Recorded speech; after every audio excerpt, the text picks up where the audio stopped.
All right, so it looks like we are live. What's up, Action Tribe? AJ here, host and founder of My Seven Chakras, my7chakras.com, the show where we help you calm your mind, relax your nervous system, and experience deep states of bliss and happiness. In today's episode, we're going to explore some really important topics such as intuition. What exactly is intuition? The types of intuition that we can potentially tap into, how to access your intuition, how to trust yourself when you sort of tap into your intuition and then find your soul's purpose, and much more. So, this is an episode that you'll want to listen to the very end because it's going to be really, really exciting, also actionable. So, if you'd like to explore such topics in your car or maybe even at home, then make sure that you hit the subscribe button, especially if you're on your iPhone, because that'll ensure that you get all the episodes. And if you're on Spotify, then hit follow because does something special to the algorithm and allows our podcast to be in front of new eyes, new ears, and I guess new mouths. But do that so that we are able to spread the word. And if you'd like to join our official Facebook group of our podcast, a place where all the exclusive conversations happen, and we do talk about breath work as well, then go to my7chakras.com/tribe. It's my7chakras.com/tribe.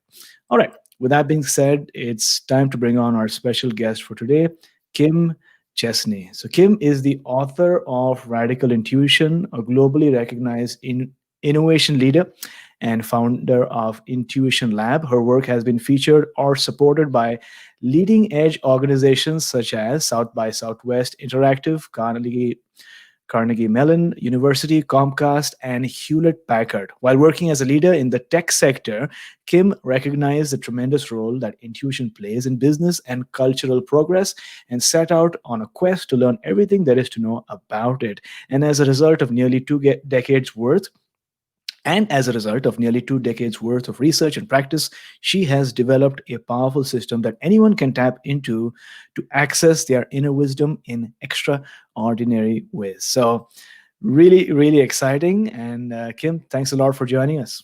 Thanks for having me. I'm excited to talk to you tonight.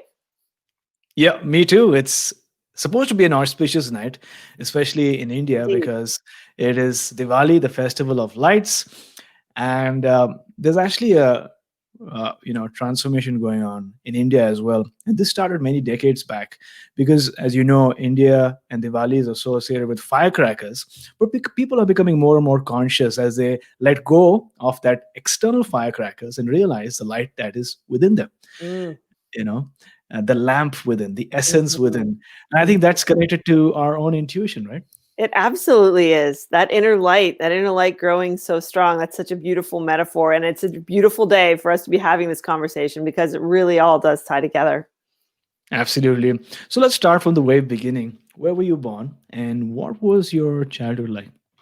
Oh, well, I was born in a little town called Carlisle, Pennsylvania, a small town girl. And, I think I had sort of your colonial white picket fence upbringing in 1980s America, which was really fun. If you remember the 80s, and so it was a really fun time to grow up. And I think it's those times that really started to develop my interest in intuition, and I had a lot of intuitive experiences growing up. So it all kind of stemmed from those childhood years.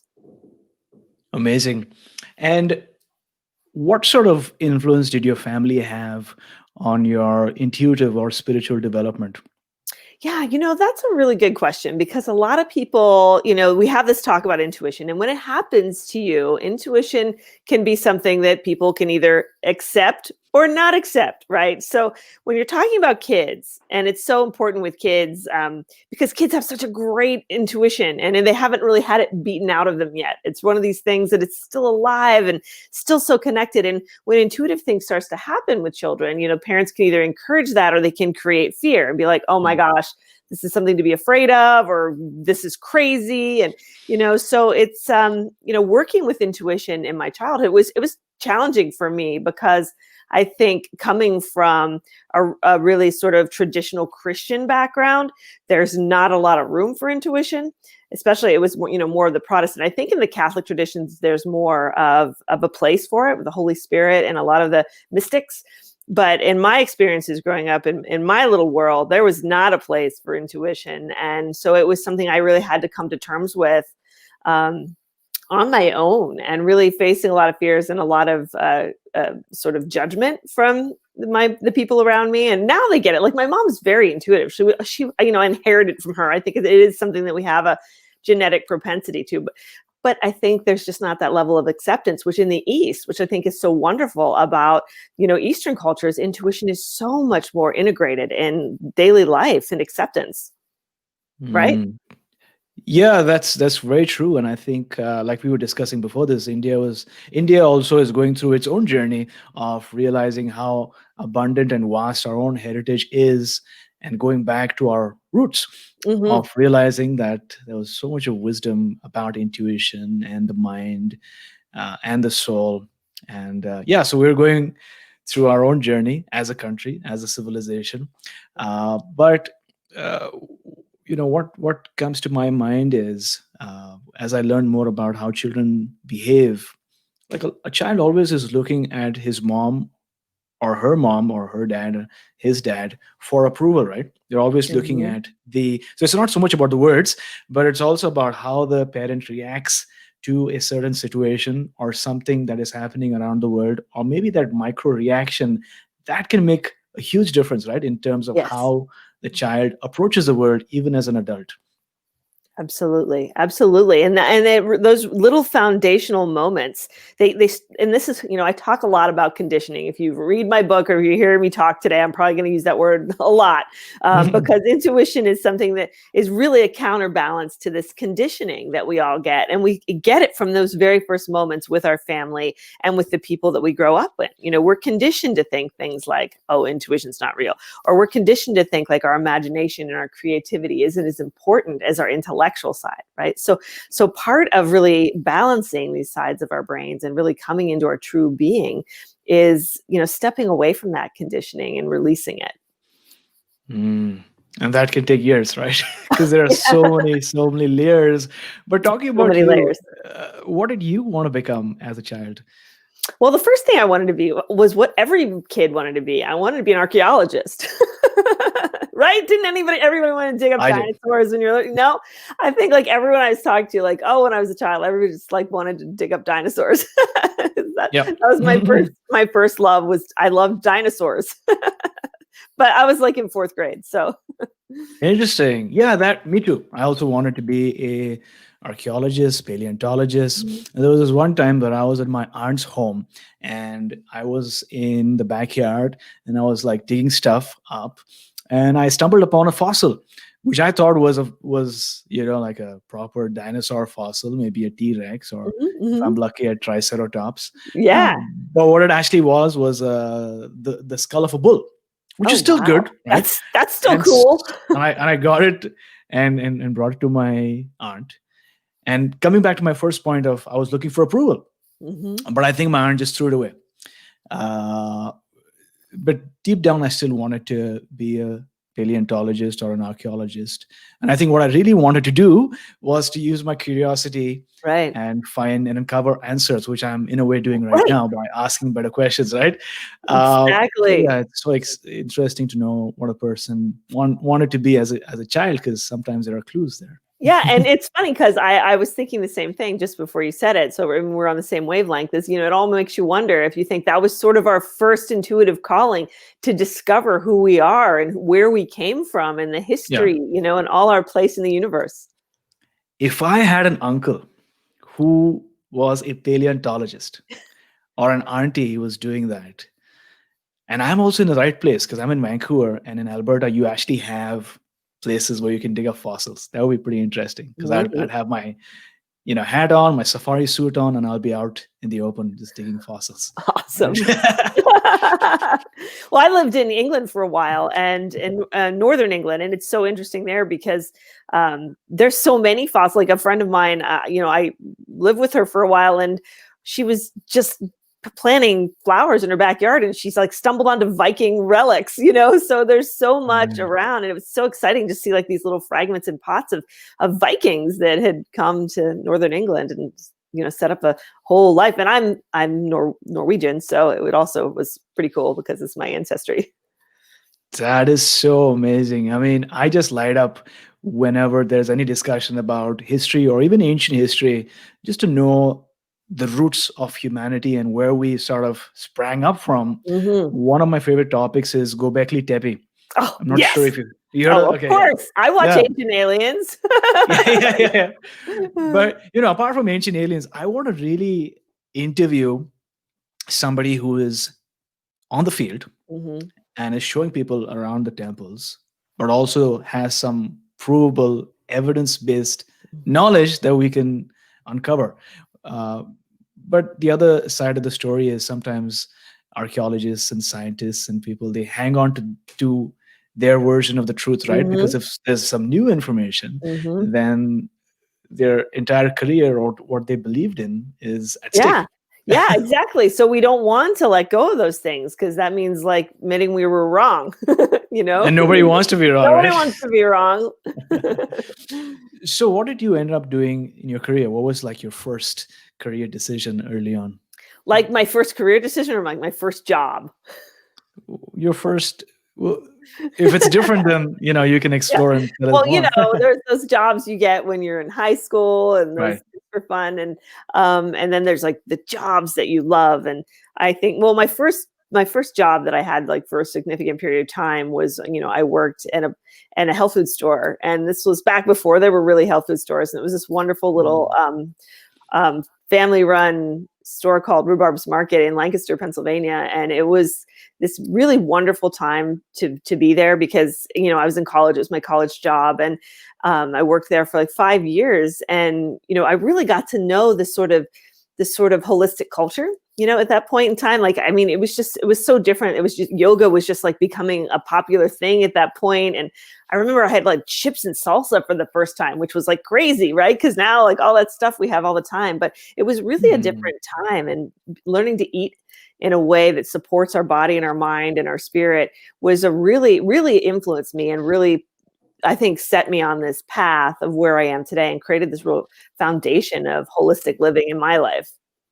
That's so interesting. And I think these type of mom and pop shops or family run businesses are sort of the character that define our economy, right? And unfortunately, with what's going on right now in the pandemic, a lot of them are having to close down because it's hard to... They closed their doors last year. So it was there you go. I was like 30 years or 40 years they were open, something like that. And they did. Yeah. So... yeah, it's very unfortunate. Indeed. So then, so you did that for the first 5 years, and then what did you do afterwards? I mean, what I'm trying to get is, how did you stumble upon the field of intuition and realize that, what, companies and organizations need this information? Yeah, well, it's a great question. And it's sort of a counterintuitive journey because, I had my whole college experience, and I went to college for oil painting. that was one of my degrees. So my degree was in oil painting. I was a double major and also writing. So the writing paid off, right? And one side, the oil painting also paid off. Though everyone was, my family was like, okay, that's a great way to go to school and be, poor for the rest of your life. And I did realize shortly after graduating that I needed to eat. And so I went sort of into the field of graphic design and went down, and learned, some high tech stuff like desktop publishing, got into the whole that and ended up getting into graphic design, where I got a job working at the Technology Council in Pittsburgh. So my sort of gateway into this job was through art and design. But then once I was there, I started having these opportunities to work with technology companies and learn from technology companies. And what we did there was support technology companies and entrepreneurs and really help people to innovate and create new products and make money and all of the things that, are really important for the advancement of our society today. So I sort of slid in sideways into this space through the arts Right. and really just followed my intuition. And I kind of got this idea to start working with creative technology companies, because I noticed everybody was out there supporting like data kind of companies and information-based companies, but nobody was looking at these intuitive, creative, artistic companies. So I wanted to focus on that. And so I started some initiatives to do that. I got a huge grant from Carnegie Mellon University and a lot of other places. And we did, these research studies with University of Toronto, and, got Canada in there too. So it just all kind of snowballed into this, sort of international movement that I became part of, where I got to work with leaders all over the world and people from like the coolest tech companies. And because suddenly it became clear that this intuitive side of technology was the future, right? We know where we've been with information, IT, all that stuff, right? That's there, it's solid. But the future is in innovation and design and creating these intuitive products that people can use, right? So, when I started to sit in strategic planning meetings and hear people, really super smart people with lots of degrees talking about how important it is to find intuition, and it's this like holy grail of, innovation. Of course, my mind was like, okay, like this is, I loved intuition my whole life. So this really was all of my worlds coming together in that sort of experience. And that was really sort of what led me into this book, Radical Intuition, that just came out last week. And to create, I spent 10 years really creating this sort of understanding of intuition on a larger scale, not just as something personal, but also as something for our business and for our life in general.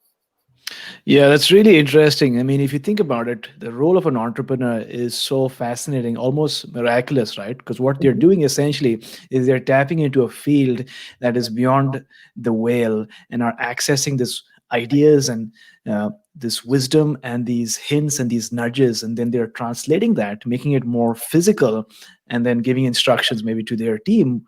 And a lot of entrepreneurs get confused because sometimes they get the why, they get the what, but then they use their logical mind to do everything by themselves with the how, right? And sometimes it's better to let the best of the best do the how. Your job is to go deep into the abyss of the mind and extract that useful information, and coming back to tapping into your intuition.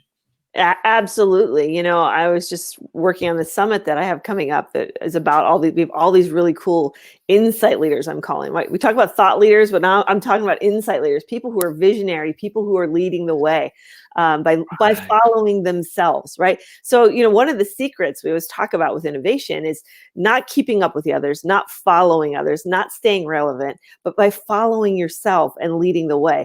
That is the secret sauce to creating something the world has never experienced before and the world wants from you. So intuition is that guide to that, to that new frontier that only you can get to by following your own intuition. Interesting. So moving away from being a thought leader and moving towards being an insight leader. So what is your definition of expanding awareness? So, oh my gosh. How long do you have? A lot of time. That's like my one of my favorite things to talk about. And in the book, I go into it a little bit. When I talk about it in terms of the 3 levels of consciousness, and this is really just as it relates to intuition, and I'm not trying to create some kind of psychological, model here for the textbooks, but just something to help people understand the levels of intuitive consciousness and this expansion of awareness, which is so important right now in our world, in our personal lives, everything. This process of becoming awake, this process of becoming conscious, right, is so crucial right now, especially in this time when we're so addicted to our information in our phones, and we're so busy and we're so caught up on this treadmill of our minds, right? So stepping back from that and moving into this intuitive space of presence and of stillness in the moment is really the secret to waking up to this higher level of consciousness. So talking about these 3 levels, basically, we have unconsciousness, which is what, honestly, a lot of us walk around in a lot of the day. Some people more than others, but sometimes we're unconscious of, how we how we affect other people. We're unconscious of, our actions in the world. We're unconscious of a lot of our feelings and our motivations, right? So there's a lot of that we're all dealing with, bringing into light.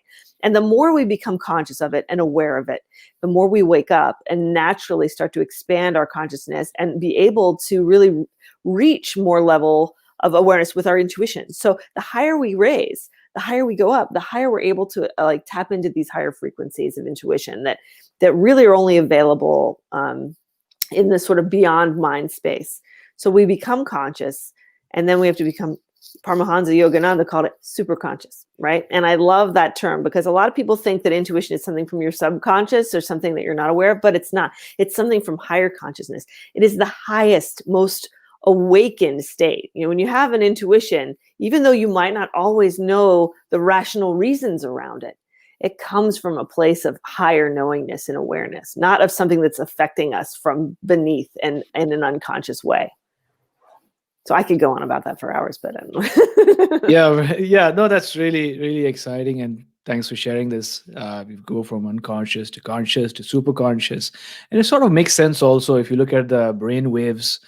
We're normally in beta, then we go to alpha, then theta, delta, but then the super conscious is the gamma. It's like higher frequency when we have this epiphany and this realization and able to connect with a different stream of consciousness, I guess. Absolutely. Right. And so what is then your definition of transcendence? Because you write about transcendence also, right? So I think transcendence, and there's sort of a whole sort of manifestation of intuition that connects us with that. And, Yogananda also said that intuition is the soul's power of knowing God. And, whatever word you use for God, it doesn't matter, because intuition is all religions, all philosophies, everything. It's just we use different words for it. So whatever word you use to connect to the universe or the source or the supreme of human existence, your intuition is your connection to that. And when we understand that intuition is a pipeline to the highest wisdom, the highest knowledge, and really all of it geared to our own personal highest benefit, because the universe wants us to grow and expand. Our consciousness is expanding like the universe is expanding. The universe wants us to grow and evolve and change and transform into something more. We're not here to just sit and be. The presence is important. Presence is a counterpoint to the distractions of the mind that we need. But if we're here, most of us still have things to do. We have ways to help and try and fix this world. Yeah, that's really interesting. I mean, it seems like our consciousness and our need to self-realize and access this super consciousness is almost like a gift. And maybe it seems like a conspiracy, but maybe there are some neuroscientists who are working day and night to capture our consciousness and hook us onto our devices. Right? Yeah, like Westworld. Yeah, right? It feels as if there's this battle of consciousness where intuitively we have this yearning, this desire to learn who we truly are and why we're here on this earth, and to access these higher states of being. And yet we can almost control it. We're hooked onto this notification brigade of dopamine hits that make us feel good immediately, but in the long run, it's not really good for us. Yeah, it's a substitute, really. And I think that's a sign of becoming conscious, because when we're unconscious, a lot of times we don't have that desire, right? No. We've all met unconscious people who don't have any desire to know anything about the meaning of life, or they don't care about anything we're talking about tonight. Yeah. It's just not resonating with them. And that's just because they're in a different place. But once you start to wake up to the realities around you, you can't help but get a thirst to understand it, because you realize there's so much wonder in the world. There's so much we just experience this little bit of reality, and there's so much more beyond. And we start to realize that it's exciting, and it gets you fired up because you want to learn more and understand more about this world we're living in. Right. It's an exciting place to be in. I mean, it feels like we're still trapped, but we know where we need to go. Exactly. We're still trapped, right? And there really is something to that, and I feel like that a lot of times, because I feel like our intuition is sort of our way out. Our Yeah, intuition is like telling us, this is how you get out of this place. exactly. Follow me, I'll get you out of here, right? Right, right. But in the beginning, it's a still small voice, right? It's just a It is. whisper until it gets louder and louder, and you can't help but follow it. Mhm. Yeah, I mean, it's always there, and that's what a lot of us don't realize. Everybody has it, and it's always there for all of us, kind of trying to reach down and get our attention and bring us onto the right path. But Right. most of the time we're either just too busy, or we're just not paying attention. We don't hear it, or sometimes we Mhm. hear it, we don't want to listen to what it has to say because it wants us to do something that's uncomfortable. Yeah. There's a lot of reasons why we don't follow our intuition, but it's always there, waiting, just waiting for us to listen.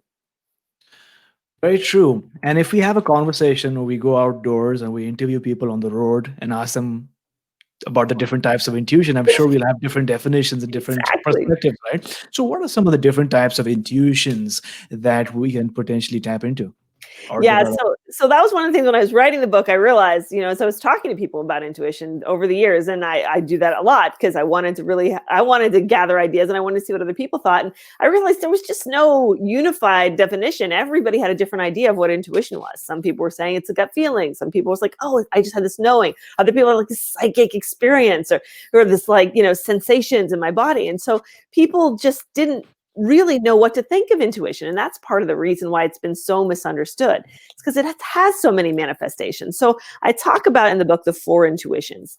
And really, Mhm. they're just 4 different aspects of the one universal intuition, that one inner voice and guide. But it speaks to us in these 4 primary ways. So it's really 4 different ways to understand your intuition. And that's through your body, mind, heart, and spirit. It's very simple.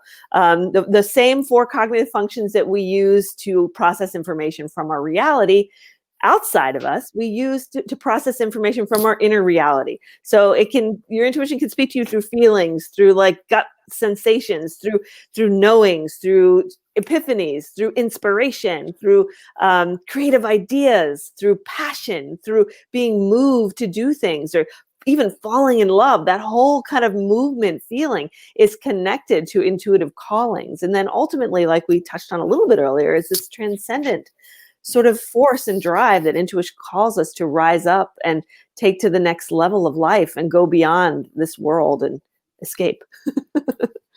Interesting. So, there are different ways in which we can access intuition through our body, mind, heart, or even spirit. What is a metasensory reality that you write about? And what role Yeah. does that play in our life? Yeah. So the meta senses, when I wrote my first book, The Psychic Workshop, that came out like 10 years ago, 15 years ago. And I wanted to help people to understand how intuition spoke through our senses. So I referred to them as meta senses or higher senses, because like metaphysics beyond. So it's basically when you have feelings in your body when there's no rational explanation for it other than it's your intuition. So for example, if something is spooking you or there's something going on that's not right in your life, you're having an intuitive experience, you might get the chills, right? It's not like you're cold, you're not reacting to your outer environment, but your intuition is causing this effect, right? So, or even you'll hear people hear a voice in their head, like, oh my gosh, I swear I heard this voice say, get off the street right before like car ran me over, or ran by, and it like intuition saved their life, but they swear they'll hear a voice, but there was nobody around. Right. So that's a Right. meta sense, right? So it happens to us, but it's in our senses, it's in our hearing, but it's not from out there, it's from in there. Yeah, that's very fascinating. And Action Tribe, if you are watching this as a video, or maybe you're listening to this as a podcast, if you have ever had that inner voice tell you to do something or not do something before you did it, and that turned out to be really useful for you, let us know. Maybe you can comment or maybe just email me and let me know. Have you ever had that sense, that voice within, and you're maybe starting to trust that even more? Let us know. Uh, Now, Kim, you also talk about something called an intuition diary, right? So, why should one maintain one, and how do you maintain it? What do you write into it? Yes. Well, the most important thing is to have a journal or a diary when you're working with your intuition for one reason and one reason alone: validation. Mm. So you can't learn to trust your intuition. No, you can't follow your intuition until you trust your intuition. Okay. So that's the most important thing with these journals. And the thing about intuition is you don't always figure it out right away. Right. Hmm. Yeah. So, sometimes it takes, hindsight. It takes a month, it takes a year. even 10 years sometimes, to really understand some of these things that are coming through. We can follow it, but we might think we were totally wrong and then look back on it in the future and be like, oh my gosh, like, I can't believe that I knew that, or I can't believe that I wrote that. Right. So having this journal, writing down your intuitive experiences anytime they come, especially when you start to work with your intuition, you're going to have more of them. And once you focus on them, once you start to do some of the practices that we do in the book, you're going to get intuitive stuff all the time. So just keeping a journal and writing that stuff down, and then going back every couple of weeks or months and rereading it, you will be so shocked at how spot on your intuition was that you didn't even realize it at the time, right? Because you didn't have that information. And sometimes you don't get it till later. So so it's so important in really building trust in your own intuitive process. Yeah, that's really, really useful. And I'm sure people listening or watching right now see benefit in maintaining a diary or a journal for intuition. Because I'll tell you, in my life, I've learned to trust my own intuition even more. And it started a few weeks back, actually, this particular trail that I'm on, where there was this idea that was planted in my mind about interdimensional travel. Mm. And so I posted it on somebody that I know. I commented. That person told me about some of the declassified documents of the CIA. So I went down that rabbit hole, learned more about some of the experiments that they've been conducting about remote viewing and astral projection. And I read about the Monroe Institute, listened to some of their files and their brainwave audio. And then I went deeper into that, learning about astral projection, because it seems like the universe wants me to learn more about astral projection and perhaps have these wonderful out-of-body experiences. And you won't believe it. So, and last night, I had a pretty lucid dream. And in the morning when I woke up, there was a comment by somebody who listened to an episode that I did years back. This was episode 83. And right now we're in episode 385. What are the chances that somebody randomly posted a comment on an episode I did about astral projections, and they wrote down, you guys need to have more downloads. This is awesome. Oh my gosh, that is so, and I talk about that in the book, that kind of synchronicity and that stuff happening, that is totally like a God wink, whatever word you want to use. That's like, yes, that's like that punctuation mark from the universe, yes. Yeah. That's awesome. That's a great story. Yeah. So my question then is, what role does our brain play, our physical brain, what role does it play in us being able to access this intuition or connect with this intuition?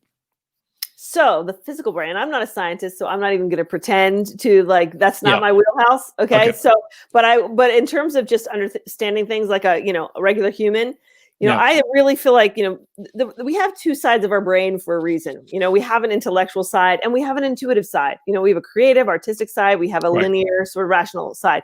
And these two sides need to be in balance, right? They need to work together, right? And that's part of the yin and the yang, right? It's all of that connectedness and that duality that we experience in this world. So the problem with our brains is that we have only really focused on developing one side of them.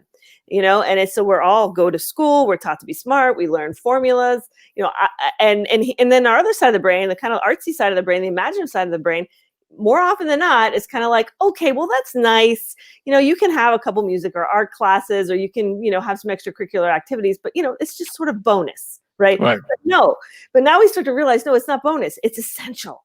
It's not, it is what makes us extraordinary. So you see these extraordinary people like Einstein and Steve Jobs, who are the huge advocates for intuition, right? So they have these two sides of their brains, both of them working, and that is the secret sauce for genius and extraordinary living. Very, very true. Have you heard of ambidexterity dance? That's really fascinating. So one of the things I do in my breathwork classes is before we start the breathwork, we do something called ambidexterity dance. And as the name suggests, it's sort of the idea behind that is to do certain dance moves where you're touching one part of the body to the other, training your brain to create new neural pathways and connect one hemisphere with the other, so that you're not just left brain dominant or just not right brain dominant, but you're also having fun in the dance and shaking. But it's fascinating. The same point of what you're saying is that true genius is unlocked when you're able to integrate both hemispheres of the brain, right? Not just yeah. And I think that's a great idea, because even using different practices like malas, and there's different ways that you can actually, enhance this neuroplasticity between these two sides of your brain. So I'd love to learn more about that too, and just ways to just open up those connections. So talk to us about malas, because I know you write about malas. How does that help us, stimulate our brain or access our ambidextrousness, or tell us more.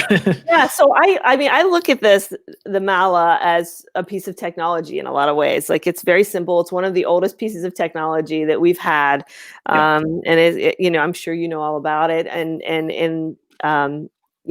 Very often it's been a spiritual tool to help us to reconnect, and you can use it in a lot of different ways. And for me, it's very helpful in this sort of reprogramming of our minds when we're in a space where we're overthinking and we need to slow down and make space, or we need to sort of reprogram a sort of uplifting vibration into our consciousness when we've gotten lower, right? So these things, using these and creating a mantra or creating an affirmation and repeating them 108 times, that's supposed to be the magic number, right? You say it over and over again, and then something clicks, and then you create that sort of neuroplasticity, or that shift. You can feel that shift actually when you're done. You're like, wow, I actually feel better, right? Because I've been programming and injecting this positive energy into my being. Absolutely. I mean, it's so fascinating that our ancient elders had these devices, and these days we talk about biohacking. But in ancient India, yantra literally means device or machine, right? And Really? so yantra literally means like a device, and I guess mala is one of the devices that helps us, biohack our, our That's really neurosystem. cool. Yeah, that's really cool. Cool, I did cool. not know that. Yeah. And so you write about, you say the moments when you feel truly alive are the moments you are living with your whole heart. You are all in, you're on fire with the passion for something that ignites your spirit. So how does somebody unlock this state or access this state where they are on fire and passionate about something that really ignites their spirit? And what does that do for you?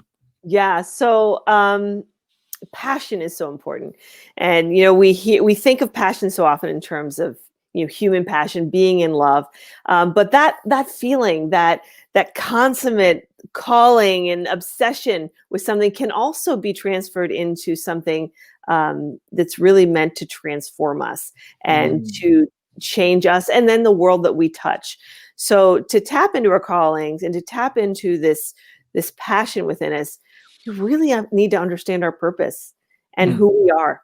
So that's why it's so important with our intuition, because once we get a little bit of who we are and what we can do in this world, and what we're sort of made, designed, program, whatever word you want to use, to go out into this world and do, it makes us come alive. Whatever way, whether you want to teach people, or whether you want to, like somehow support people in through business, or through just children, or whatever, anything that you're called to, that calling is the universe showing you your unique path and purpose. And by opening up the gates of intuition, you can get more of that and more guidance, and get on the path of your true self, instead of trying to be other people or taking false paths. Yeah, and I think that the phase that we're in right now, this pandemic, for one reason or the other, is encouraging people to maybe think about their calling, right? Maybe something that they put on the back burner for all these years now, maybe is an opportune moment to explore more into it and, listen to their gut intuition. But sometimes when they think about it, they have this fear or fears that arise, right? So what is your process with dealing with those fears or processing those fears, whatever they might be? Well, first of all, it's a good thing that when you're in that space, because that means when you have that little moment of fear, when you have that little feeling of getting outside your comfort zone, that means you're growing. That is the call to become something more.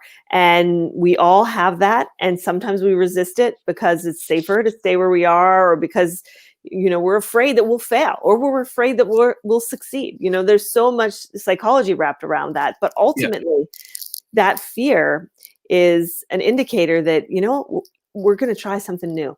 Right. And when I started doing all the work that I was doing in tech, I had no idea what I was doing.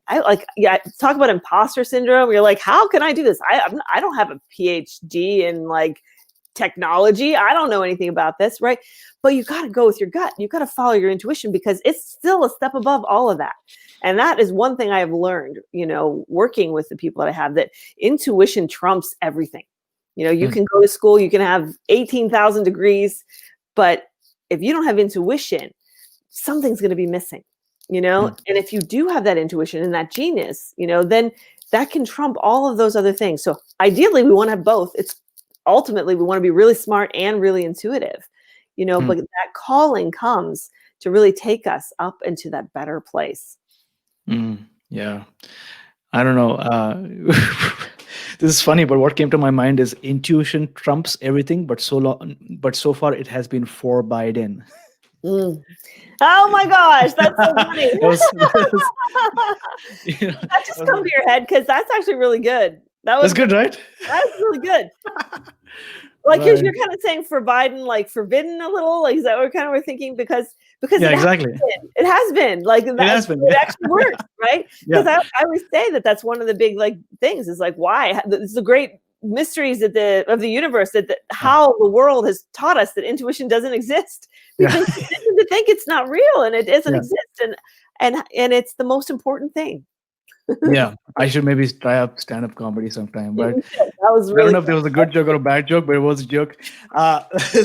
Moving on, let's talk about the dark night of the soul, because right now we're, coming back to the present situation. It's not easy for a lot of people because there's a lot of change. And like we discussed earlier, these wonderful businesses that have been there for so many years are forced to be closed, and people are losing their jobs and also losing their partners because of one reason or the other. Right, so they're experiencing challenges of all kinds, and this experience leaves a painful memory in a lot of cases. And no matter how much we try to forget, maybe in 2021, 2022, we try to forget, right, what happened in 2020. It always hurts. So how does one go about processing or even letting go of a painful past? Whew. Well, I feel like there's two questions in there because one thing is, dealing with what we're dealing with right now, Right now, yeah. and getting through that.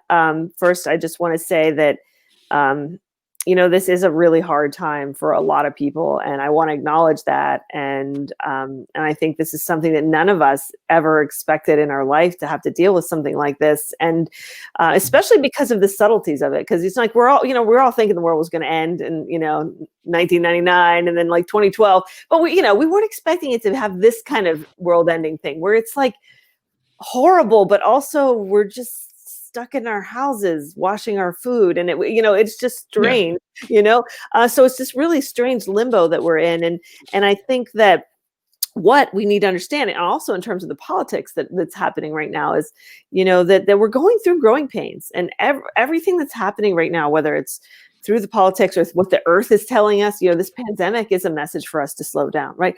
The silver lining, how many people have we heard saying that, wow, the silver lining to this is, oh, I do get more time with my family. Oh, I have some downtime. Oh, I have more time for myself, right? Because I'm not spending 3 hours commuting to work every day. And, my work day just got shorter. And so there is a silver lining that, we're getting this kind of time out from the earth. Mother Nature's giving us a timeout.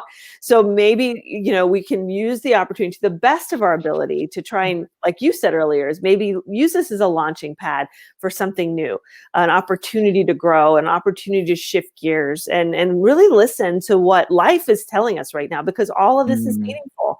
It's meaningful in our evolution. And these are the kind of growing pains that it might hurt now, but it's happening for a reason. And when we look back on 2020, we're going to remember all of these, horrible things that people have been going through, but we're also going to see, hopefully, that some change came out of it, some change that has made the world better, especially, hopefully in the social justice department is one area that, we're really starting to see some change, and hopefully we'll see that momentum growing. So all of it's part of this, what I call an intuition revolution. It's all part of this revolution that's happening right now to kind of move us out of unconsciousness, the unconsciousness we've all been living in, and wake us up to, what life's really about. Yeah, that's so true. And I think maybe right now is a good time for people to really take stock of where they are in life and what is their visions or goals or dreams, no matter how difficult it might seem. But also note down and journal what their body is trying to tell them, what the universe is trying to tell them, what people come into their lives, and what the universe is trying to tell them through these interactions that they're having, which might not seem logical, but more intuitive. Exactly. Exactly. Got it. Um, yeah, and yeah, like I said, it's a crazy time. I personally am coming across different, uh, or maybe remembering, because I told you last time I have interviewed people in the past about astral projection, but also maybe revisiting a particular concept or a practice once again in my own life. What are your thoughts on astral projection I and was hoping lucid you were dreaming? going to ask me that. um, I just want to say that, astral projection, or whatever term we want to use for experiences of our consciousness outside of the place of our body, right, of our Mhm. physical body, Yeah. um, for me was really intrinsically tied into my awakening process.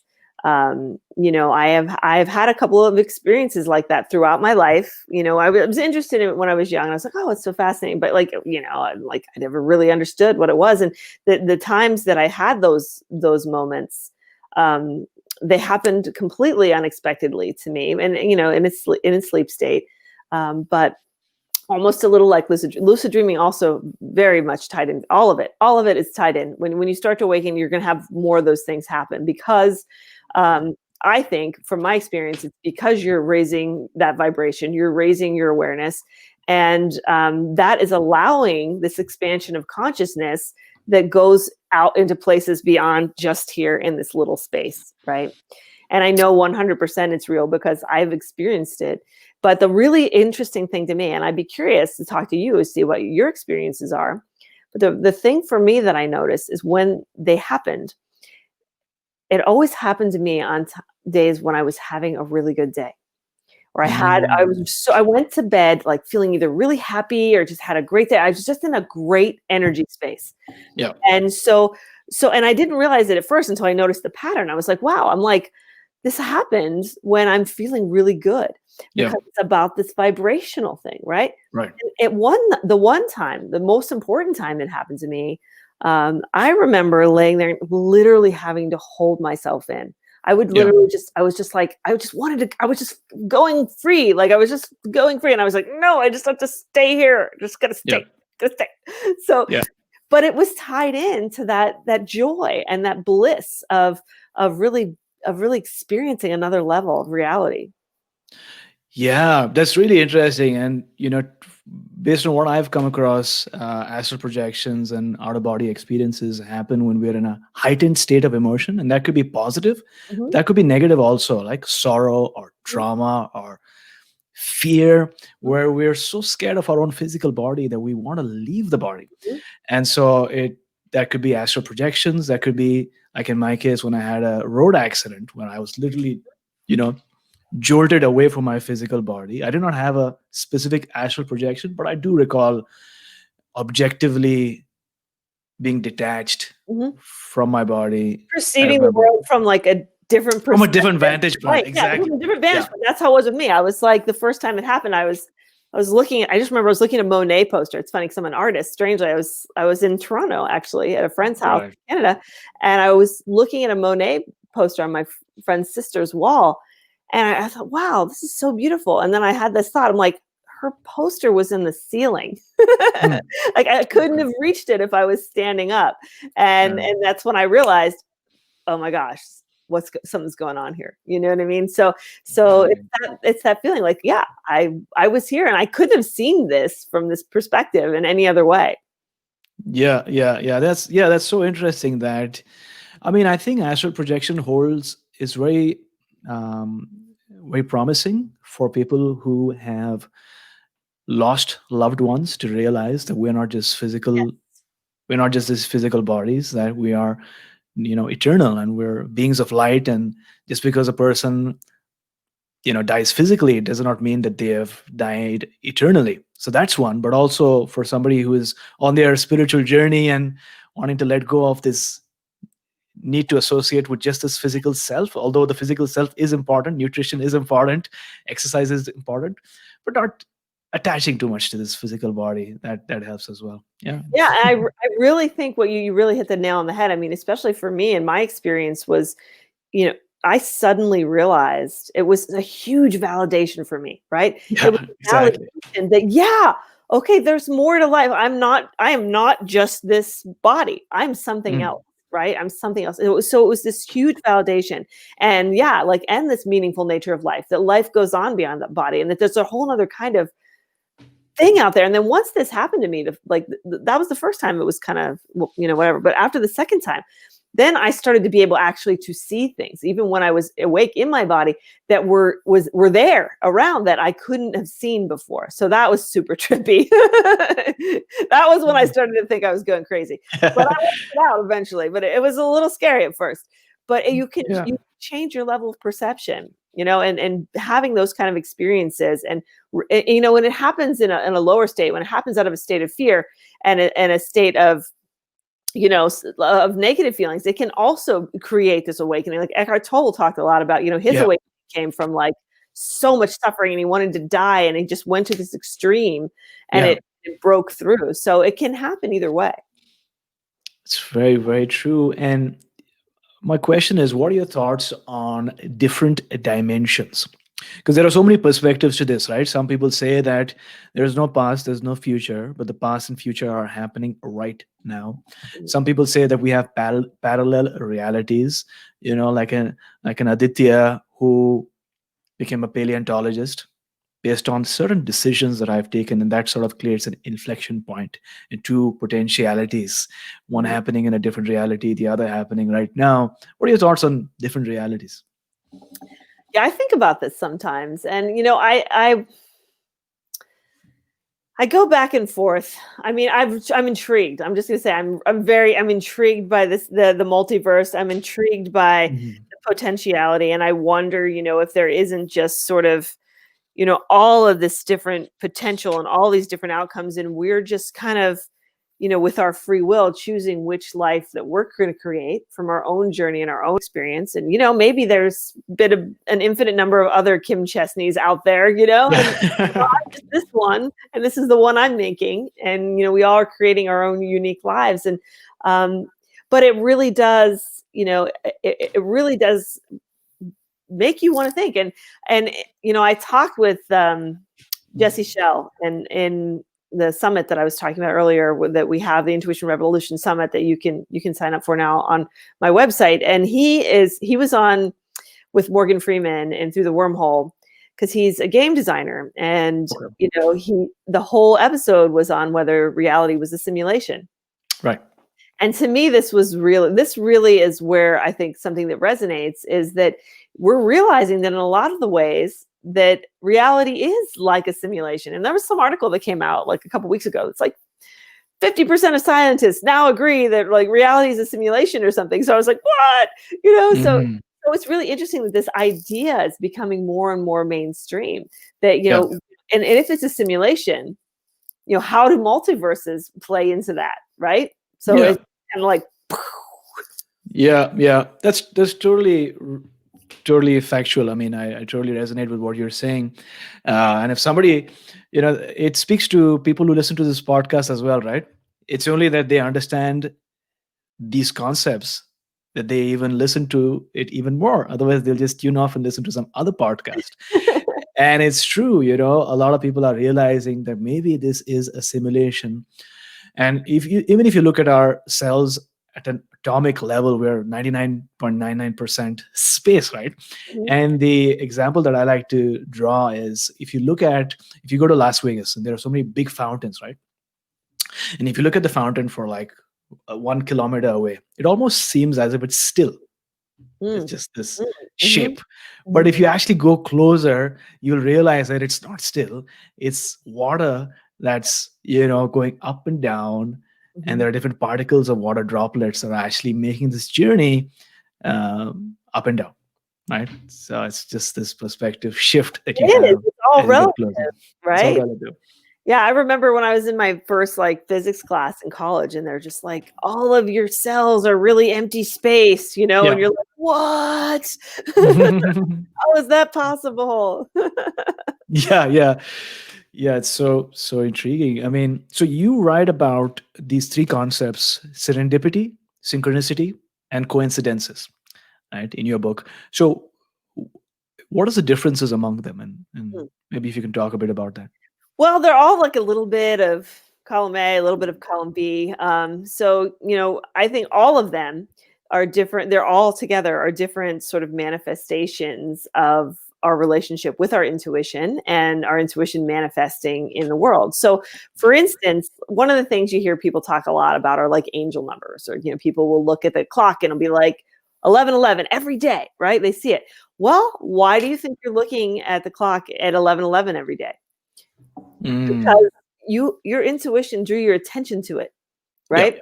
So yeah. so so intuition is all about attention, and that's a validation, and it does that to show you that there's a validation there, that hey, intuition, I'm here, I exist, don't forget about me. And yeah, the world is meaningful. Yes, there's more to life than we realize, right? All of those little endorsements that our intuition gives us. So intuition's all about attention, and it'll use our attention to draw us to these experiences that give us these little validations and messages, right? So you might just be like looking for a sign, right? And then you'll see like something written on a bumper sticker that was like right what you were thinking, right? So Yeah. your intuition draws you to that. So you have that experience. So that's one way. Mm, There's other ways, kind of like what you talked about earlier, and I've been experiencing it a lot. Actually, this last couple of weeks, twice, it was really crazy. Is when those unexplained coincidences happen. Like you'll be thinking of something, and then it shows so many comments on that thing of your astral projection on yeah. your podcast, right? So that's sort of in this synchronicity, and this law of attraction plays a little bit of a role in there. But what on a bigger level, what's happening is our interconnectedness. Right. And then how we're all connected. And then some level, that person had a connectedness to your thoughts and your intentions because he or she was plugged in to your energy through your work. Right. Mhm. So, for example, I've had this happen twice in this month. The first time I just was thinking about an old friend, and I used to manage a record store before I worked at the health food store. I forgot about that. And named Brian, and I didn't even know him that well. He was just an acquaintance, and I thought, I wonder what happened to old Brian. Like, Mm, didn't he send me a Facebook friend request the next morning? I kid you right. not. I was dying. I was just like, I hadn't thought about you in 30 years, and I actually even had the thought the day before. I thought I should look for him on Facebook, and then it was crazy, and he sent me a Listen. Facebook. And Mm, it happened to me on another friend that I hadn't talked to in about a year. I thought I should call them up, and they sent me an email the next day saying, let's have lunch. So those things, right? mhm. Those are ways that we're connected intuitively, right? Those sort of telepathic strings that unite us, even if we don't necessarily have close personal connections with people. There has to be some sort of energetic connection, but it can work. It's not just with the people we love. It's not just with our partners or our kids and our families. It's with anybody that we're energetically connected to.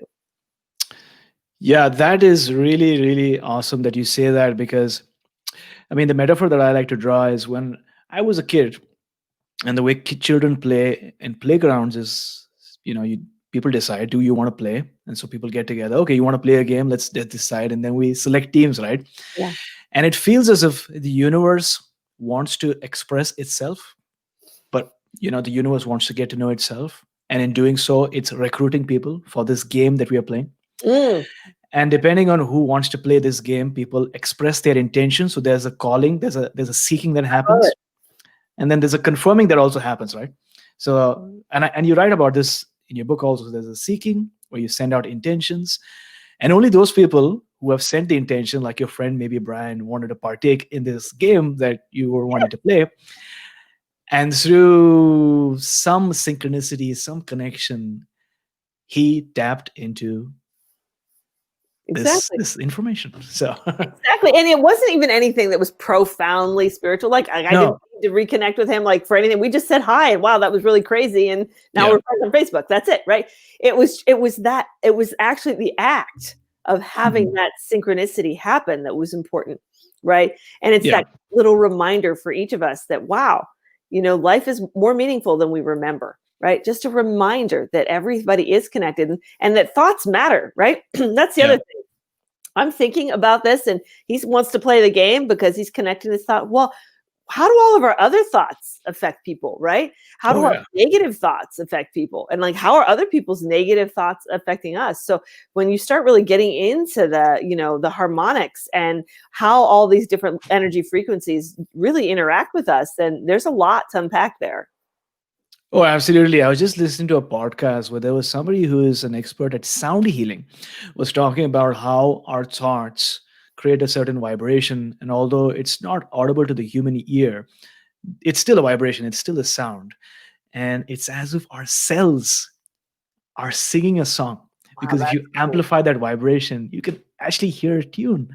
And so I'm fascinated to see what song my cells are singing, or if they're even singing a song. So let's say if I'm ill or if I have a disease, then it goes out of tune, right? And that's where I guess all this entrainment comes into play, where you're able to remind yourselves of singing the right note instead of singing the wrong note.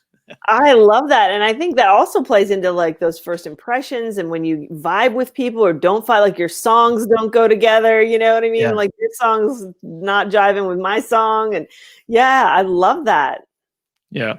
So, speaking about song, you write in your book, or you sort of allude to the fact that all of us are here to sing a particular song, right? Or in other words, have this intuitive calling. And you write that an intuitive calling is something that you have to listen to. Life itself is a faithful listening to intuition, to the something else that calls us forward. Sometimes this can be challenging because we don't always know what we've been called to. There's a lot of mystery at play. There's a lot of uncertainty. It's risky, as a lot of people might agree, but we have to be faithful even when we don't know the outcomes. So why is it important, firstly, to follow your intuitive calling? Because your intuition knows everything. So that's the thing, that when I came to that understanding, like even when I was a kid and I would play with like tarot cards and stuff, I'd be like, how do these work? I was trying to wrap my brain around it. Like, because everybody was telling me it was like the devil, I was like, is the devil here? This is what the devil doing these cards with me? Because it doesn't feel like the devil's here. It seems like kind of lame if this is what the devil's doing, but I had to figure out how it worked. And, I remember when it finally occurred to me, when I really kind of had this epiphany as to what intuition actually was and how all along it was that all knowing part of myself. So intuition has access to all the data in the universe. Every single little bit of everything that's ever happened is happening and will happen. Your intuition can connect with that. So understanding that it naturally has a higher perspective and a higher vision than us in our little places, in our small little world that can just see with our, five senses and like our rational minds. Which one can see further? It's like, you're going down, a river, or say you're using your GPS, right? You're driving down the street and you're trying to decide how to get somewhere. Well, your GPS can see what's ahead. It can see the whole map out ahead of you, but you can just see the road, right? So it's like, they always call intuition your inner GPS because it's a good metaphor, right? But it's kind of like that. Your intuition can see so far out ahead. We want to rely on what has the greatest expansive vision. Yeah, I really like the fact that you said that your intuition has the whole perspective, a lot of factors or data points, data sets that we might not even be considering. It has that information. And if it's telling you that this is what your calling is, then maybe you need to listen to it. So sometimes, though, our intuition might get polluted, right?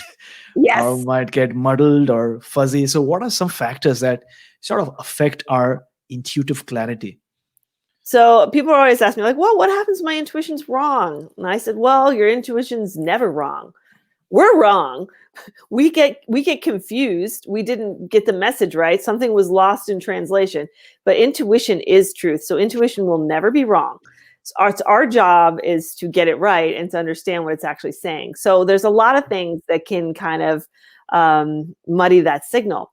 Right. One of those things is extreme emotions, right? So if we're really fearful or we have like a desire for something, we really want something, anything really ego-based, right? So anything that's for us that we think with our rational minds is for us is going to stand in the way of intuitive truth. Because when we surrender to our intuition, we become faithful to that intuitive calling. That means trusting in something else other than ourselves, right? So it's putting that ego aside. It's trusting in something beyond ourselves. So the ego doesn't like that. The ego is not going to be cool with that. It's going to try and talk you out of it. Your mind's going to be like, no, that's crazy. You're definitely going to fail. Don't do that. So it's all of this process of developing this trust and getting into, like you said earlier, that space of stillness, that still, calm, quiet voice, because that's when you know it's your intuition. Even if your intuition is telling you to do the most insane thing that is so emotional, like, there's stories of a mother that's had to like go and rescue a kid that fell out back and she had no way of knowing. But even if she's dealing in such an emotional situation, if you talk with her, she'll tell you there was just a knowing inside. There was just like a calm, I'm going to go do this, right? I'm going to do this. There's an emotion, I'm being moved, but I'm not like freaking out and having a mental breakdown about it. I'm going and I'm doing it, right? So when we're moved with our intuition, it's an abiding sense, it's an abiding feeling, it's abiding knowing that calls us or gives us information, right? So one of the things about intuition is it doesn't change. It holds. It's there. It's still. It's not like if you have an intuition and you think something else 10 seconds later, well, it probably wasn't your intuition, because intuition is stillness and it remains. And you have to have it in a calm state of mind, because all of those emotions are kryptonite for intuition and really will interfere with that signal coming through. Yeah, that's really good advice, because sometimes I feel people's emotions get in the way of them actually making a good decision, or actually even having a intuitive based dialogue or discussion Yeah. with people. Sometimes it can get pretty heaty, right? And prevent all parties from coming to a higher understanding of the topic at hand. Yeah. If everybody was working on their intuitive level, then you can make some really cool intuitive breakthroughs, but if we're not in that state, if we're conversing from that place of fear or the place of judgment or the place of mind, really, because intuition comes from that place of no mind, of beyond mind. When we're in that state of mind, then it's us and them, right? Yeah. It's the unity that really is embodied by intuition. Interesting. And you spoke about the concept of surrender, which is my favorite topics. But what does surrendering do for you? But also, what does it do for somebody who's trying to access their intuition? Yeah. So really, surrendering is, for me, in my own journey, was so crucial, because, as someone who just wanted to have control in their life, I'm a Scorpio. I like environments of control, So it was really important when I made that shift to realizing that I don't know everything. There's a part of me that's above right here that knows better of what I'm meant for, that knows better of what I'm capable of. And I'm going to trust in that. I'm going to trust in that higher part. I'm going to trust that I'm okay. And I'm going to trust that the universe is working for my benefit. And that's huge. That trust that the universe is working for your benefit is huge. And because, half the time we're not sure, because, life is kind of rough sometimes, right? So it doesn't feel like the universe is always working for our benefit. But knowing that even though we're failing forward or we're experiencing that tough love from the universe, like we're doing right now in the world, that it's ultimately for our benefit, even if we can't see what it is right now. So surrendering to that to life, and saying, I trust life. I'm going to not resist life, right? Eckhart Tolle talks a lot about, resist nothing. Resistance is the source of our suffering, but really surrendering to the flow of life and acceptance is such a powerful shift. Yeah, surrendering does a lot for me as well, because surrendering in a way allows you to let go of your own ego or your logical thinking, and allows the universe to conspire on your behalf, bringing together people and opportunities and things and experiences your way for the greater good. And sometimes you might feel that's not the greater good for me. But then if you have faith and patience, you realize what that actually was good for you, even better for you than the thing that you had in mind initially. Exactly. Interesting. So, sometimes when somebody has this intuitive calling, right, and they feel this jolt of excitement, and maybe they surrender, but they still have this limiting belief within themselves. I'm not smart enough, I'm not good enough, I'm not beautiful enough. Mhm. Worldviews, right? That we've developed over the years, it seem to be holding us back. Any advice for somebody, especially a visionary, right? And a lot of our listeners are visionaries, who Mhm. want to create something new in their life, and they've got responsibilities as well, right? Maybe if they're a mom or a dad, maybe Mhm. if they're a son or a daughter, they've got responsibilities to act like a, a good person or a Right. responsible person. Right. So how do we think through this? So you got your limiting beliefs, got your responsibilities, but at the same time, you've got this yearning, this calling that is for you. And if you don't do it, you lose out on this magical moment that has been waiting for you to take some inspired action. Well, that's a great question. And I can say that I was in that position and for a lot of my life, so I can relate to it. And I can share from my experience. My advice, first of all, would be to try to embrace a sense of, first of all, acceptance of where you are. Mhm. Because it can be very frustrating if you have a calling and a dream and you don't feel like that you're in the position to be making that happen at that moment, right? So that can be frustrating, but understanding that, it's very possible that where you are, you're learning crucial things that you're going to be using someday for that dream. So we have to begin with, get out of this idea of instant gratification. We have callings, but we don't always, they doesn't mean we always have to run right out and do them right this second. It might be that calling's not going to come into fruition for a few years or for the next phase of our life. And what we're doing right now is establishing a foundations for us to go out and make that happen. So I would say, follow the cues from life in the universe and keep stepping forward from where you are. If a door opens for you and it's the time to take it, don't be afraid to take it. If a door Yeah. opens, it's a sign something's come for you, right? So open your mind and your heart to new opportunities to grow. But at the same time, if those opportunities don't grow and life's taking you over here, well, there's probably a reason why life's taking you over there, right? There's probably a lesson to be learned over there, and you've got to learn that lesson before you get back over here, right? And in my own Mhm. journey, there were things I had to learn before I could do this work and this calling that I knew for my whole life that I had to do. This book has been inside me for 10 years, right? So sometimes it might take 10 years to get to that moment. But then you'll look back and you'll be like, every step of that way, I learned something that I needed right now. I didn't know Mhm. it at the time. And I wasted energy being grumpy about it or feeling resistant about it. It's just a waste of your energy. Just go with life and follow the opportunities and the open doors and keep your mind open for what's next. It'll come when the time's right.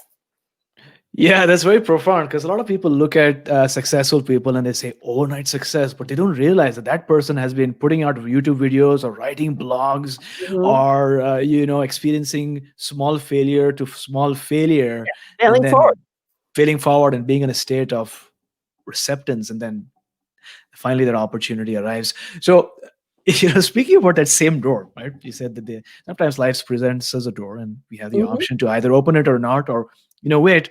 What do you say to that person who has followed their calling, but is having a hard time seeing success in their field? Like, Oh, they took a hard decision to follow the uncharted path. They felt it might work at that point, but now they begin to have doubts. Maybe I should have, done what my colleagues X or Y or my peers were doing, and maybe I would have been happy. I love that question because yeah, just because we're following a calling doesn't mean it's always going to turn out the way we expect it to. And right, we have Right. to remember that. Like just because we have a calling to do this thing doesn't Yeah. mean that, oh, I have a calling to start this business because I'm going to be a multimillionaire, right?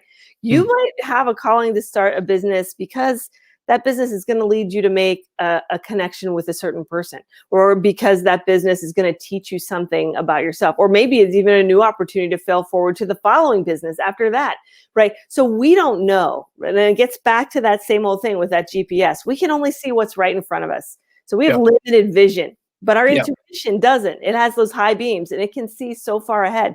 So, trusting in those high beams of our intuition and really just knowing that, as long as we're following, our job is just to follow our intuition. That's all. We don't have Mm. to know where it's going to end up. And sometimes, it's not going to meet our expectations. And we have to just have our self-talk and get back to that place of, I got to practice what I preach. And I know that I'm just following my intuition and that I did my job. And so I was hoping for this, but right, these are my own personal hopes and ego things that are coming now.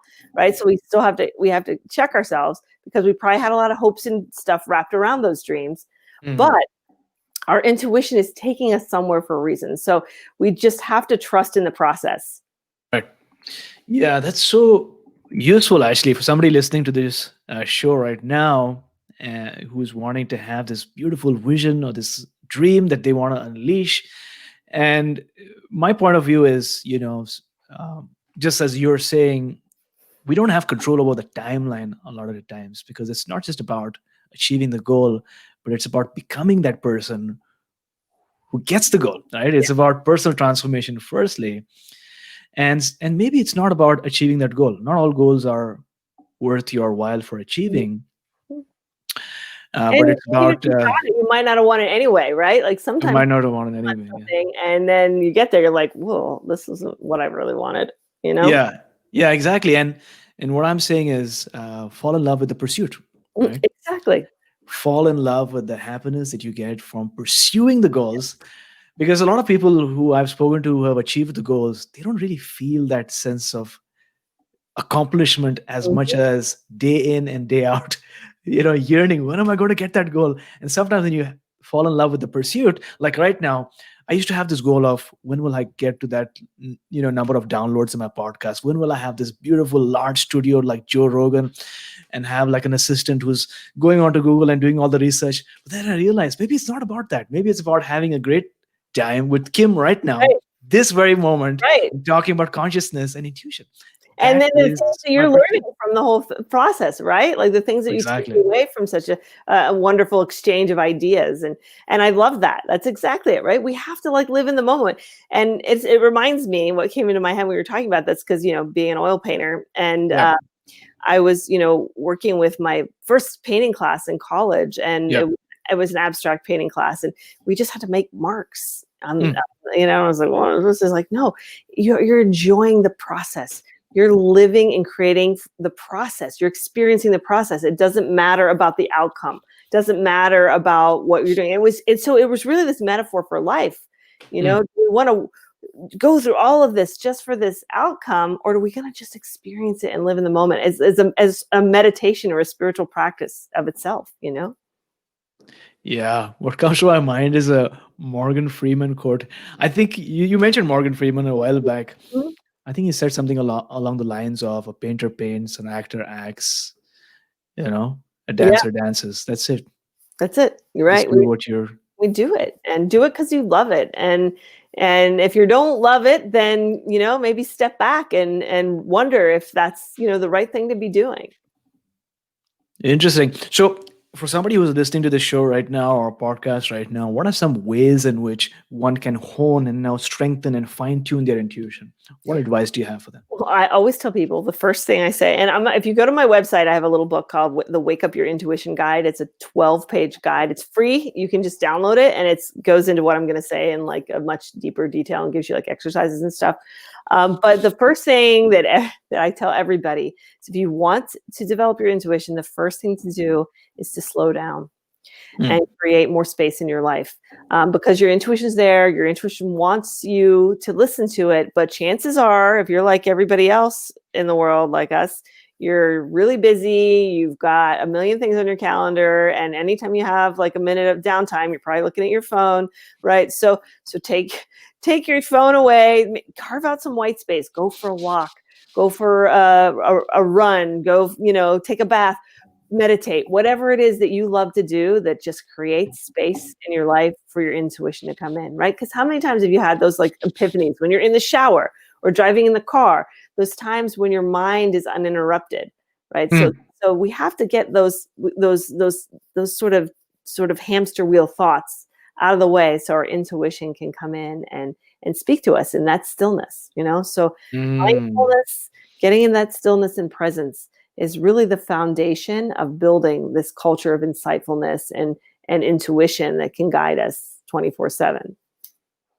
That's very, I love that advice, because intuition stems from the feminine, right? So you won't go forward and try to reach for the intuition, but you'll go backwards and make space. That makes complete You just receive it. That's what's so great about intuition, right?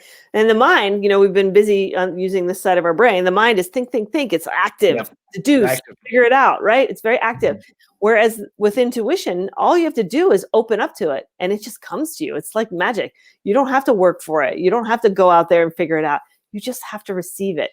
And that's the trick. We have to create the space. We have to create the openness to receive it. And then, after that, we have to trust it enough to follow it, right? So it's sort of a two-part process. Wonderful. That's amazing. Let's talk about the future now. I mean, we're rapidly moving towards the future. There's so many changes happening each and every day in terms of technology, but also society and the world as we know it. And there are talks about singularity, right? I'm sure you know about singularity, Oh, yes. where there's a point after which, humans and artificial intelligence will merge. But there are talks about this neural network that will be plugged wirelessly to all human beings, and all of it will be connected to a central hub, which in theory would be like a super brain, right? That is all knowing, all intuitive, that can predict what's going to happen in the future and has all the data, the big data, to know exactly what happened in the past. So, what are your thoughts on this? And can artificial intelligence ever experience or even develop human intuition? Ha! That's a great question. In fact, I did a whole talk with Jesse Schell from the Morgan Freeman Show on that exact question. And so I would encourage you to watch that talk because he answered that question better than me, and he's super smart. He's a Carnegie. Is that on YouTube? It's in my summit that starts like the next couple days, and I'll be on there. I'll be there forever. You can go to my website and log into it and get it. And there's a talk, but you have to be part of the summit to get it. It's free, so you can do it. And Jesse we talked for an hour about this.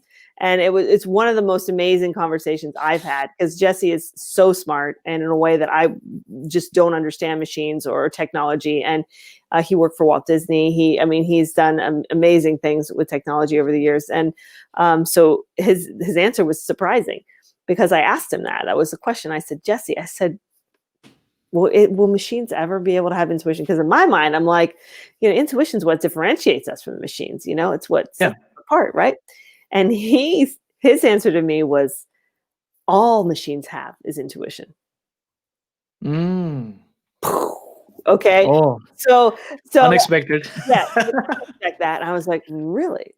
Okay. And so and I'm not even going to try and explain it. So I would just say, anybody who's interested, please go. You can watch that talk because it's really insightful on Jesse. But the long and short of that is that, intuition is definitely something from my perspective. I think that's something that's going to keep us ahead of the machines because the kind of intuition that machines have now is sort of like unconscious intuition. Like it's very simple. It's very just, it says, I do go this one way. I feel this one way. Right. Mm-hmm. So it makes decisions by the way it feels in a way the machines do when they're programmed.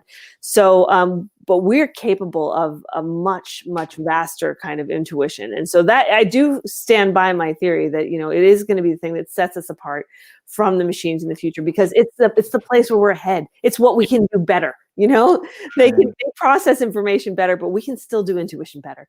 And intuition's like I said earlier, it's, it trumps everything. So, so in terms of all this other stuff with technology, I don't really know. I mean, we can imagine the possibilities with these kinds of things in the future, and I mean, it's hard to really say which way it's going to go and how it's all going to end up. But ultimately, I mean, our intuition is that connection to our humanity and to that divine part of us, right? And, I always say intuition is that you should always develop your intuition because it's like one of the only things that you can take with you when you leave this world because you have it, it's the way that your consciousness operates, when you're not in this body anymore. And so, I don't know if we're going to be downloading into pods and putting us into robots. I don't know. Maybe it could happen. But Yeah. I don't know. Sometimes I wish it would. Like, I have a lot of pains. I could use a Yeah. robot body, I wouldn't mind that. Well, we are becoming more and more bionic. I'm wearing earphones all the time. I've got this device that sends low frequency vibrations to switch off my negative stress response. My company is called Human Revolution Media. Mm. And Human Revolution to me is we're going to get there pretty soon, where the artificial intelligence is going to be so smart that it's going to take over or try to take over our role as human beings. And at that point, we'll have to really question who we truly are existentially, collectively, and find out what humanity really is and tap into these superhuman abilities, like you're saying, intuition and these siddhis that yoga Mm. talks about, superhuman abilities, levitation, telepathy. Yep. And then maybe there's going to be a war, artificial intelligence versus It'd be a great story. It'd be a great novel. Yeah. like Terminator, right? And maybe that's what it's going to take for us to be united and not fight like cats and dogs with each other. Mm-hmm. Yeah, it's true. I love it. I love the way you're thinking. I mean, it's just, who knows? We're going to look back in 200, 300 years, and the world's going to be totally different. Perfect. Thanks so much, Kim, for sharing all that you have so far. I mean, it's really interesting that we're having this conversation right now. Like I said, I'm having premonitions in my dreams. The other night, actually, I had a dream where I was in a room and multiple people were seated, and there was this lady that walked by me who seemed human, but when she looked at my eyes, there was a glint in her eyes, and it seems kind of surreal and scary because she was actually a robot. What? In your dream? In my dream, yeah, it was like so Wow. real. So there was a group of people sitting. I think they were getting trained about something, and this lady who was sort of moderating that meeting passed by me, and she looked at me, and her eyes, there was a glint in her eyes. It was like, Okay, so here's another idea I want to throw out at you to get those wheels turning. yeah, So I think, we talk about past lives a lot. Well, what about future lives?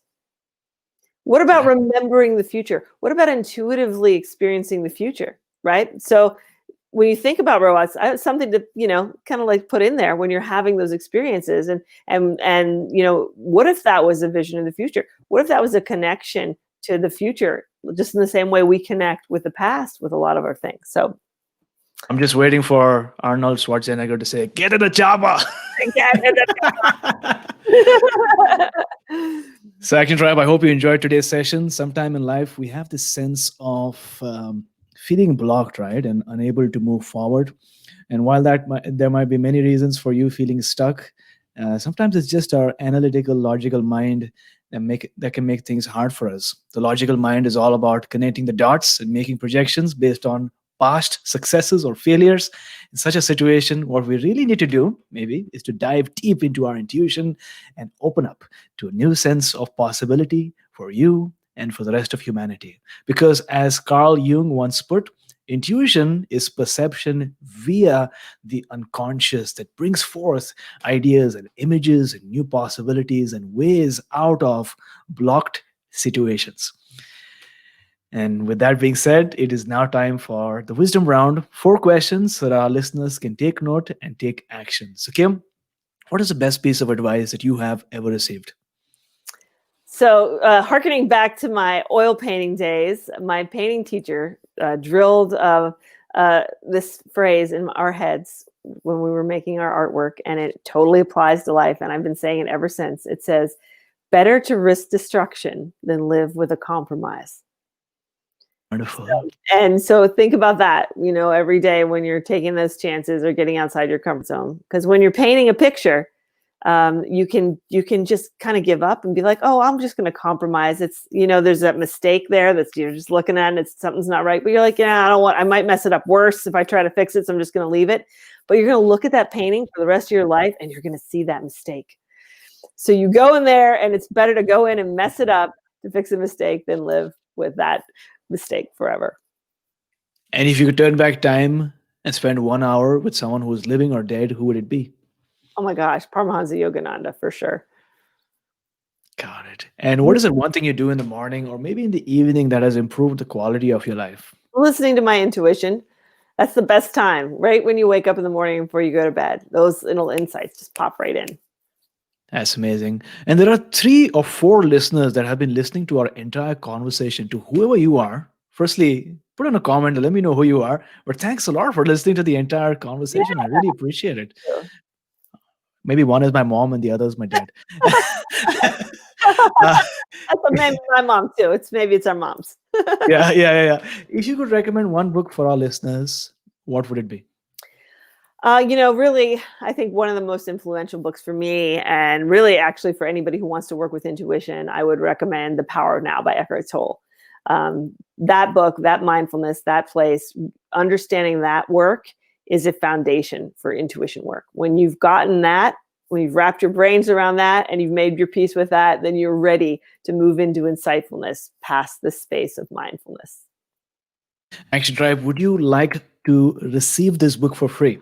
That's right, because audible.com, which makes audiobooks, is offering all our listeners, that is you, one free audiobook with a free 30-day trial so that you can get to check out these amazing books. And the beauty is, just like podcasts, you can actually listen to a book, and in most cases, the author themselves are reading out the book to you. And in this case, you're not paying anything. It's a free book.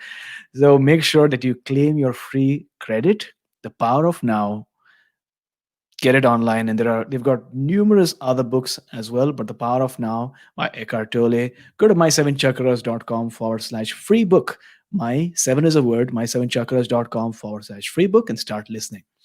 Awesome. So Kim, thank you so much for coming on our show, talking to us about all these amazing topics and sharing your stories. Before you go, what is that one thing that you're grateful for, and how can we find you online?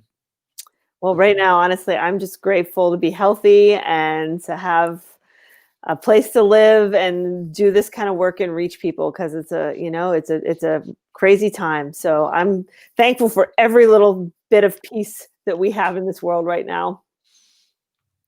And how can we find you? Oh, you can check me out at my website, www.kimchestney.com. And also at my online intuition school, intuition-lab.com, where you do online trainings and classes. Perfect. We'll have both these links up in the show notes. And you said you're active on Instagram as well, right? Yeah, and Facebook, all social media. So what is your Instagram handle? Kim.Chestney or Radical Intuition. Yeah. Perfect. So there you go, Action Tribe. If you are listening right now or maybe watching this right now, do one thing. Take a screenshot of this episode, whatever platform you're on, and then tag me and tag Kim on Instagram so that we can share your conversation, your Insta story with our community. My handle is at My Seven Chakras, at My Seven Chakras. Tag us both, and then we'll share it with our community. And as next steps, finally, if you'd like to attend a foundational live breathwork session with me for 50 cents, just like the rapper, 50 cents, then visit my7chakras.com/breathwork intro. I always keep these sessions super simple, especially for beginners. My7chakras.com/breathwork intro. So, Kim, thank you so much for joining us today, talking to us about the importance, significance, and the power of intuition, and taking us one step closer to a human revolution. Thank you. It's been great. Wonderful. We will now end this broadcast. Thanks, everybody.